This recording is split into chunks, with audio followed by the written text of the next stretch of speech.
it's hard to put it into simple words because it really is a transformational experience. And I'm not just saying that because I'm here on your podcast. I have told many people that this work has been phenomenally transformative. And the biggest thing is that it's helped me to systemize things in ways that still feel like I'm honoring who I am. So, Mm. like, you give me these parameters, and I really feel like you're giving them to me, not just to us, right? Yeah. Yes. Give me these parameters that work for me to then be me and use. You don't tell me how to do things. Welcome to Unjaded. This is your straight talk, shoot from the hip, wrapped in a little bit of love, human design for business podcast. We talk a lot here about clarifying your message so that you can bring in paying clients with ease. And ease is different from easy. Stick around to find out how we roll here. I'm your host, Vickie Dickson. I am a 2-4 emotional manifesting generator, light on the emotional, and I'm a quad right in human design. In real speak, I am an entrepreneur of 30 plus years. I've had every kind of business there is, and I always say that business is my love language. I can't wait to dive in with you here on the podcast.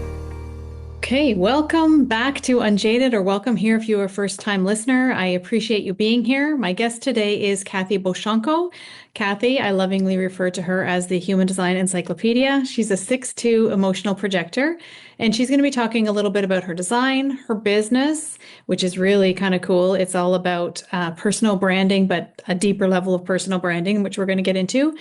And Content by Design. She was a member of Content by Design. She's one of the graduates. She'll be back around for this round. So welcome, Kathy. I appreciate you being here. Hi there. I'm really happy to be here. Thanks for inviting me. You're welcome. Yeah. And can you talk a little bit about your design? What is your design?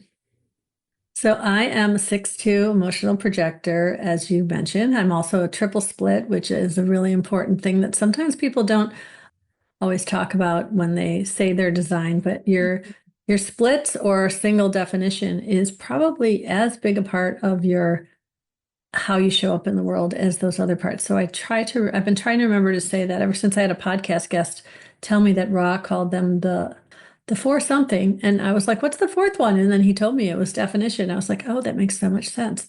And so that is a big part of who I am. And I have the channel 1/8, which is the channel of contribution, also known as the channel of inspiration. And so I know we're going to be talking about content by design, and so really realizing that my voice, I am what I'm here to contribute, has really been a big part of how I am just doing life now in general. The world tells you, settle down, you're too much. It's not all about you. And human design told me it is all about you for you. Yeah. Right. That's a big thing. So we've just come out of a 3-day masterclass series together, and that's a big thing for a lot of people when they discover their human design, because traditional marketing says can't be about you, has to be all about your customer. Don't ever talk about you. And so many of us have that in our design where, like, actually it is about you, and yours is a key. Yours is that for sure. Yeah. And I still have that condition. I'm the youngest of 9 kids.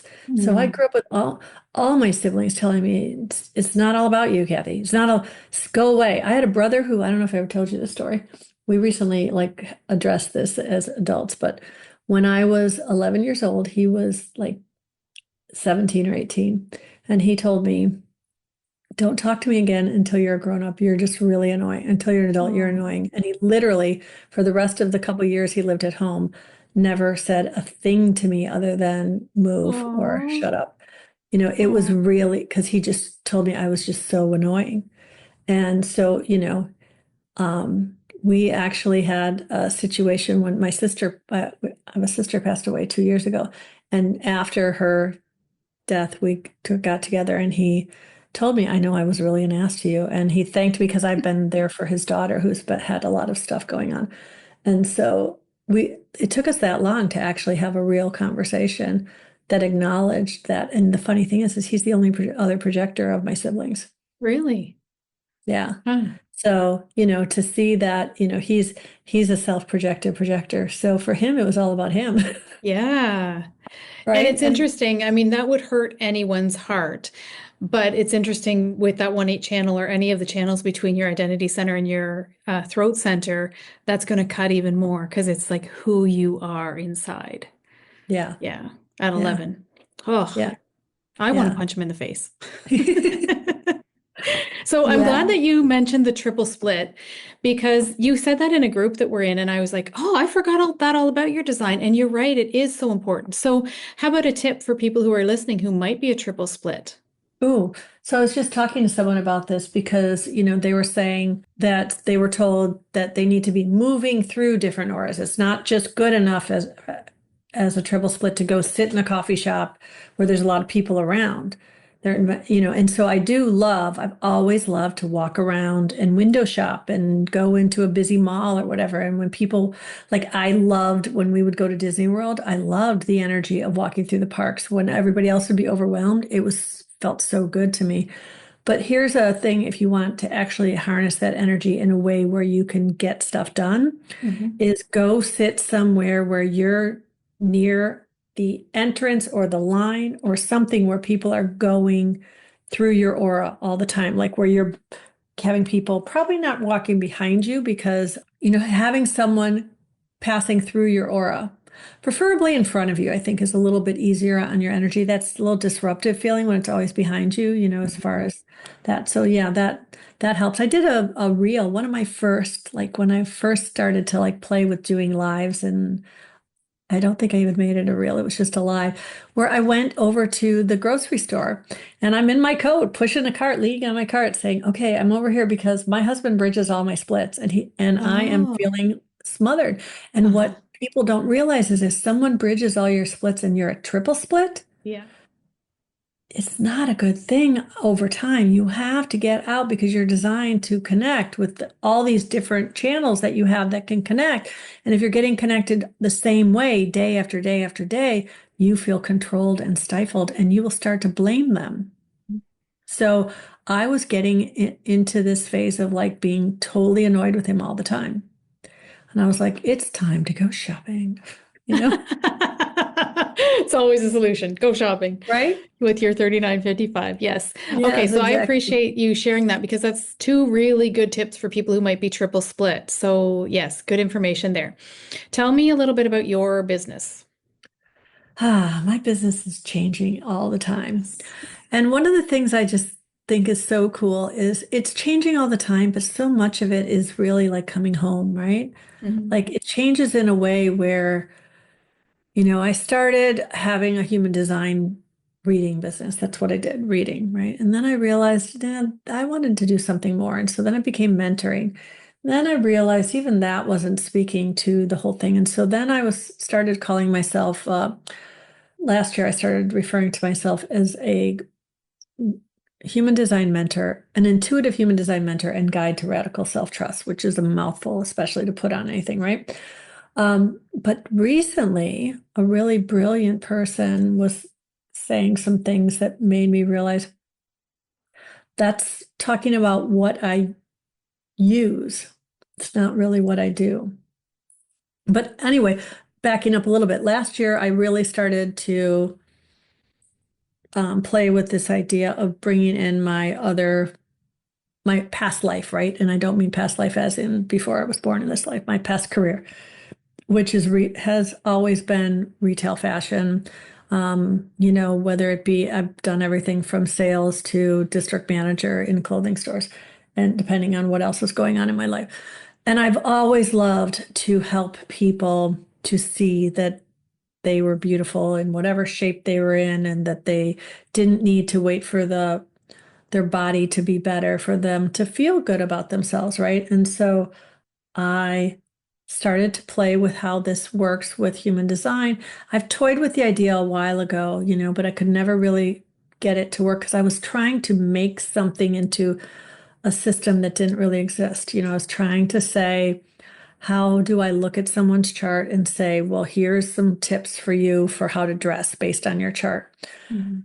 And there may be a few things in there, but there's so many nuances that it just doesn't, it's not a formula, right? And we try to make human design more of a formula than it even is anyway. So um, I wound up realizing that this is part of the radical self-trust part. When you really use the human design to know and trust who you are, then you can show up as yourself so that people see the real you, right? They can see and I use the expression shine your light, right?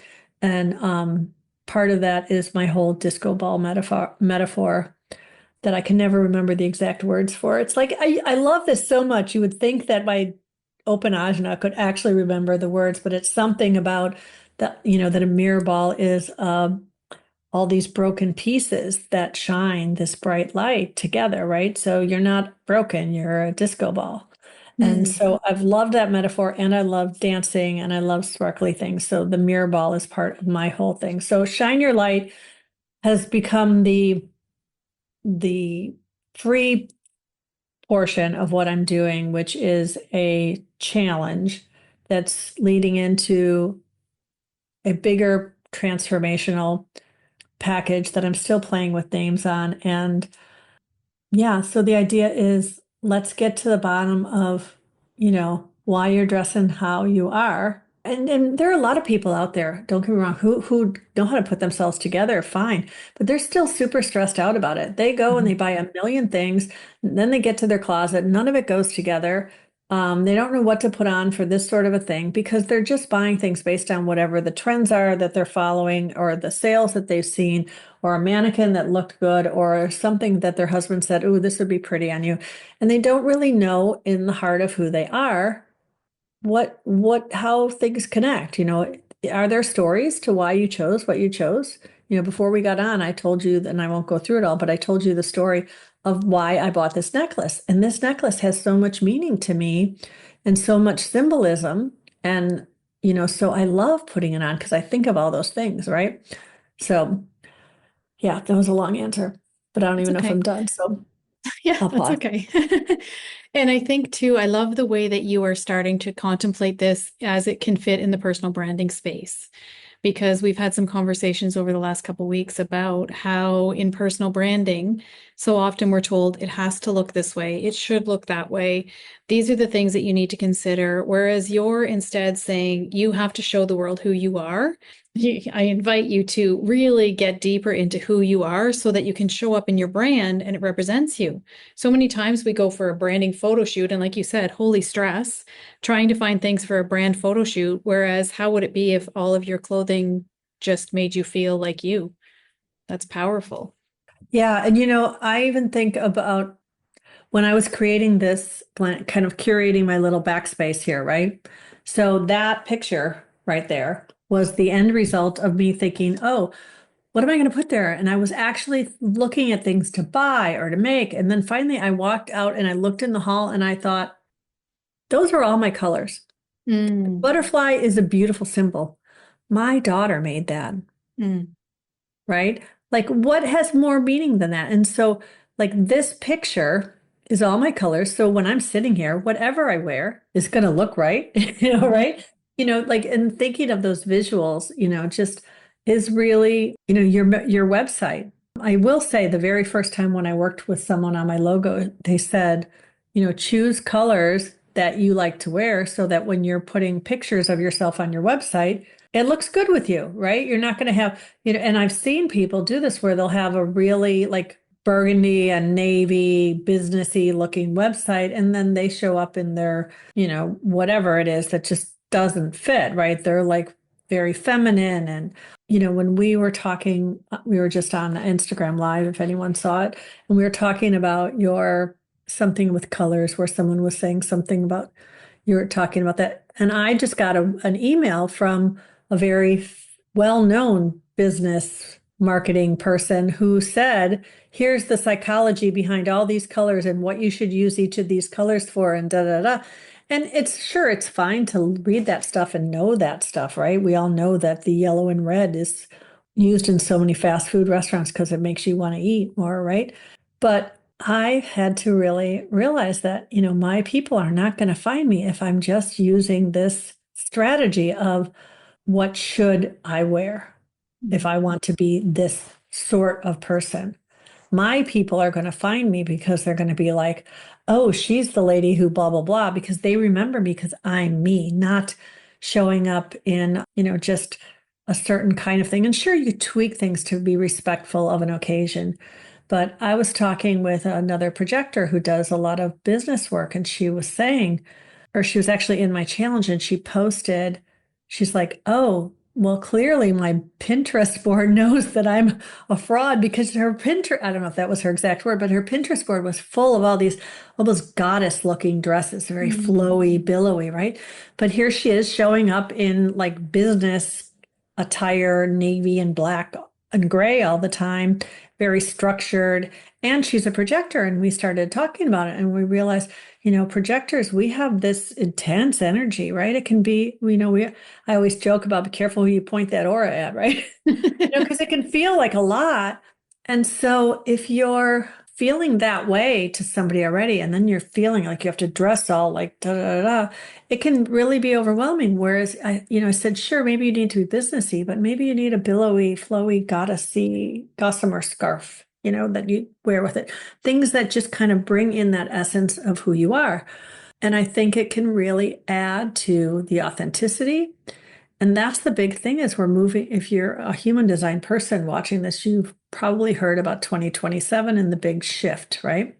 We're moving into this era of the sleeping phoenix, which is all about, the burning down and the tear. And, we're totally in the burning down part right now. And then the rising from the ashes. And it's an age of individualism, right? Mm-hmm.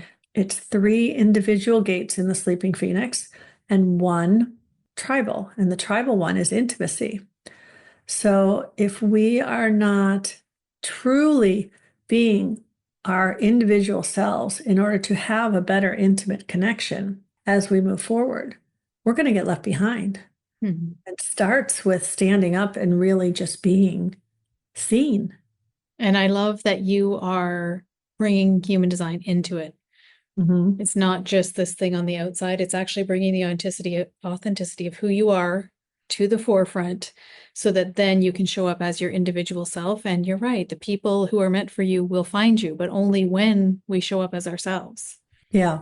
Mm-hmm. And it's been a thing where, when I was trying to find some sort of formulaic thing to connect it with human design, it doesn't really work like that. But when you're in conversation with someone, and as I'm working with someone on it, I can see how their undefined ego has made them have so many different personas, right? There was someone on a call you and I were on with where she was a manifesting generator, and she was talking about her hats that said stuff. And I was like, well, you're a manifesting generator. You need lots of different hats, right? It would be kind of funny to have all these different hats you put on for the different things you do.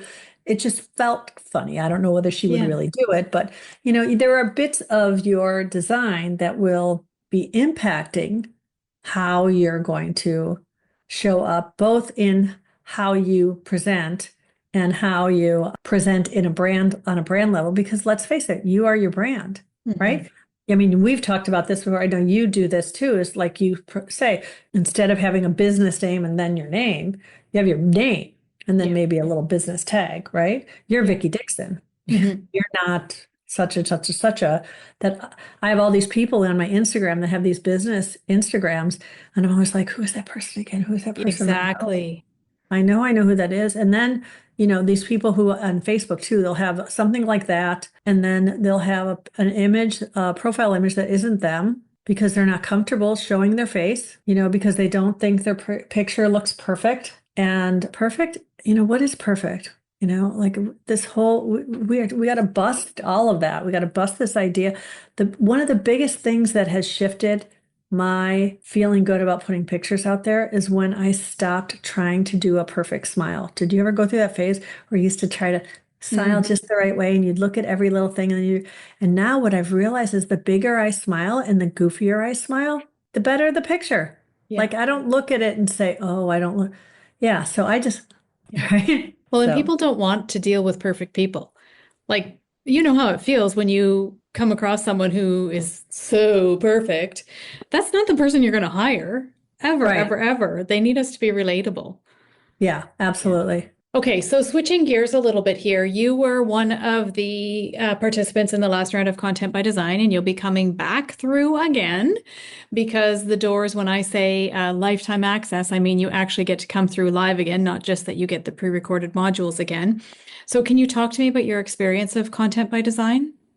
Yes, I always say that it's hard to put it into simple words because it really is a transformational experience. And I'm not just saying that because I'm here on your podcast. I've told many people that this work has been phenomenally transformative. And the biggest thing is that it's helped me to systemize things in ways that still feel like I'm honoring who I am. So, Mm. like, you give me these parameters, and I really feel like you're giving them to me, not just to us, right? Yeah, yes. Give me these parameters that work for me to then be me and use. You don't tell me how to do things, but a lot of coaches will tell you, okay, don't do it that way, do it this way. And I don't ever feel that way. And I think especially, my projectorness, right, really always feels really recognized in all the work that we're doing, Okay. even though you're telling me to do it all completely different. You know what I mean? It's like, it's kind of funny how you do it. And I don't feel like you're doing it like some sugar-coated dance. It's not like you're like saying, oh, that was really beautiful, but now tear it all down. It's not that kind of, it's really this recognizing of the work that I'm trying to do and then helping me to see that my voice is maybe not coming out because of ways I'm keeping it toned down or because I'm still in a processing phase. And you help me by allowing me to process it and then reflect it back in a way that I can drill it down into more understandable language. That's always my goal is I really think the biggest thing about business is that there is no one size fits all. And that's Mhm. something I feel like with this group of participants that came through over and over and over again. Another projector in the experience, Juliana, she's a 3-5 splenic projector. And she always said, I love how you don't tell me that it has to be this way or it has to be that way. Because I think there are so many different ways that we can build businesses. We're all going to launch differently. We're all going to create different offers. We're all going to have our own different style of content creation while we honor some tried and true truths about creating content that actually lands with the people so that we get hired. Yeah. And I've worked with coaches before who will try to give you a script. And then when you say it a little different, they're like, no, read it, say it just this way because this is what works. But yet at the same time, you do give us enough to where we feel like we have a framework, right? Because sometimes people think, oh, I just want a script because then it'll be easy, right? Mhm. But not if the script doesn't feel right, right? And so and sometimes people think they want your favorite thing, a template, right? Have you That ever was the written, sound of me vomiting in my mouth. have you ever made a template for anybody? Have I ever made one? Yeah. I No, know you don't like them. no. I don't Yeah. even think I would know how. Yeah, so it's just funny. I was just curious. I just wondered about that. If that was part of your, manifesting generator, try it kind of thing. So, No, I've certainly um, bought my fair share of templates, yeah, thinking that it was going to be the magic pill because so and so did this on her story and she had $100,000 launch. So if I just do this on my stories and follow her pattern, then I will have $100,000 launch. But that never happens because it's not me. right. And maybe you're not meant to have $100,000 launch right now because if you had $100,000 launch with this thing you're doing right now, you might think this thing you're doing right now is the thing, and maybe the universe is trying to move you towards your real thing, You never know. right? Anything's possible. Yeah. Yeah, so maybe and that's one of the things that I am, really finding with the last, like the challenge I did. I chose not to really do a big launch, the launch of the actual thing after the challenge because I realized I'm still figuring out the system for the challenge and seeing what really worked. And now I'm going to do things differently and do it again because, like we say all the time, all business is third line, right?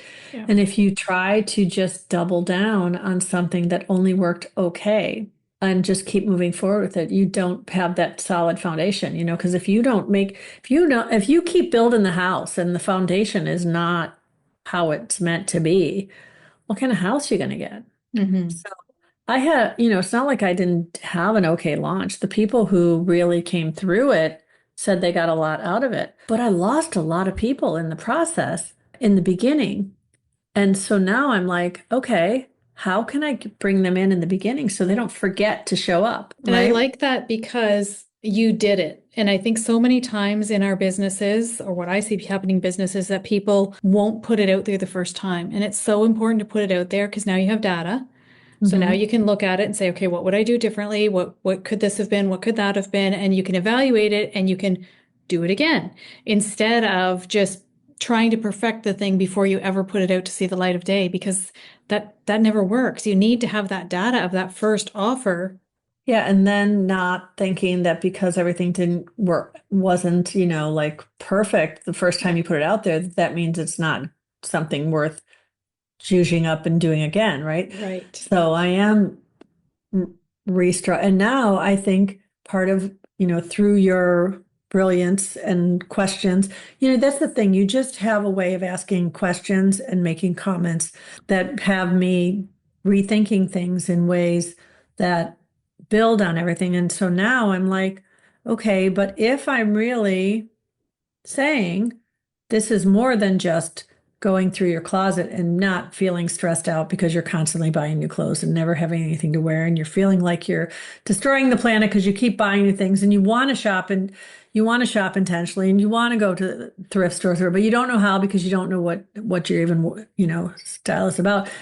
That's still a part of it, and that's really what my last challenge was about. But if it's really going to be about something that is tied to your business in a more substantial way, then how am I going to incorporate that into the messaging of the challenge? So looking at all these things and not seeing it as overwhelming. I think that's what you really help us to do, is to not get overwhelmed by the process, because somehow we all have this idea that it needs to be get her done, get it done, get it done, get it out there.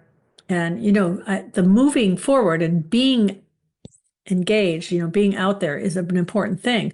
But this idea of getting something finished just stops us from continuing to grow and expand and dream. And now we're in this era of, Pluto and Gate 41 and visionary, this whole like visionary thing for the world that is meant for us to really just. Keep expanding. Okay, so if someone is considering joining Content by Design, what would you say they would expect to experience in there? How would it move their business forward? Any of the things that you would like to say before we close out? Like you said in the beginning, I know a lot about human design, but I was amazed at how much it helped me to see about how I present myself as a business person in my copy, in my posting, in my just positioning in general. So I think that it can really help you to get clear on your languaging. There are a lot of business people out there, marketing people, who talk about, using frameworks and having consistent ways that you say stuff about yourself, and really realizing that I never really had those. And that was because I still wasn't really clear on what I was doing, other than I was, a, a human design geek. I love human design. It's really helped me to know and trust myself. But how I was positioning any of that within my business wasn't really clear to me. And so it's really helped me to see that I have a specific niche within there, even though I was one of those people who was told human design was my niche. I really see that I'm here to mainly, not exclusively, but mainly work with soul-led entrepreneurs who are not necessarily finding their people because their people can't see them. They need to show them who they are, right? Mm-hmm. In both the way they show up and their branding and their all of that stuff, right? So that all has been coming in, I feel, directly through working with you. The idea of understanding my voice has really helped, even though I know all these things, to tell other people, especially projectors, especially second line projectors or fifth line projectors too. We don't see in, I'm not fifth line, but I'm just saying, we don't see ourselves that well. So, to feel, I've always felt, one, very recognized by you, and the specific things that I have been given, I feel like I've been given them, even though I paid for it through human design. I mean, through content by design, have been really powerful. And so the learning how to write things better, the learning, like I hear you in my head sometimes saying, is this moving me forward in my business? And sometimes the answer is no, and I do it anyway, but it's a conscious choice, right? Like there are sometimes I'm like, now that I'm seeing myself moving in this direction, are all my podcast interviews necessarily moving me forward in that direction? No, but you know what? I have so much fun doing them. I don't care. Right? Yeah. I And that's love, important. right. Yeah. So, and I learn a lot too, so that I'm even more of a human design. Even though you say I'm a human design encyclopedia, I'm constantly talking to people who know something that I've never heard. Kind of like I shared the All Businesses third line with you. There's so much out there that we don't know. The specifics that you give too in content by design, I have been able to really, even tell ChatGPT things like use more power words, or I want here, I wrote this. Can you make sure this sounds like I'm speaking to one person, in this email? Let's write it so they really feel like I'm speaking to them. Where would be good places to insert their name into this? I can do that with the thing. So those are all just little tips that have come up in there as well. So I don't know if I answered that clearly enough. I've said it before. I am your biggest fan. If there is a Vickie Dickson fan club, I'm applying to be the chairperson, because you really have a gift, and I'm very happy to be a part of this, and I would pay for it over again. Well, thank you. Thank you. I'll invoice you later today. No. No, I'll see you back in the next round. We start in a couple of weeks. Yeah, so I'll be excited to have you in there with the new cohort as we work even on another level of content and uncovering your voice and all of those things. Because this iteration of your business wasn't there at the beginning of Content by Design the last time. You were still working very much in the transits in your podcast, which I know you're still continuing with, but this has been like a new birthing, and it's been fun to be able to be a small part of like watching what's happening with and I really think it's a needed thing in the marketplace, the work that you're doing. Yeah, I didn't even do the first go around of my challenge till after we were done with Content by Design. So yeah. And that was a terrifying experience, and just doing something like that and trying to do, but it was really helpful to have the group when I was at least formulating it and all of that. So yeah, it's an excellent group I'm of excited women. to do it again. Definitely. All right, thank you for being here. I appreciate you, and I will talk to you inside Content by Design in a couple weeks. Awesome. Thank you for having me. Peace out.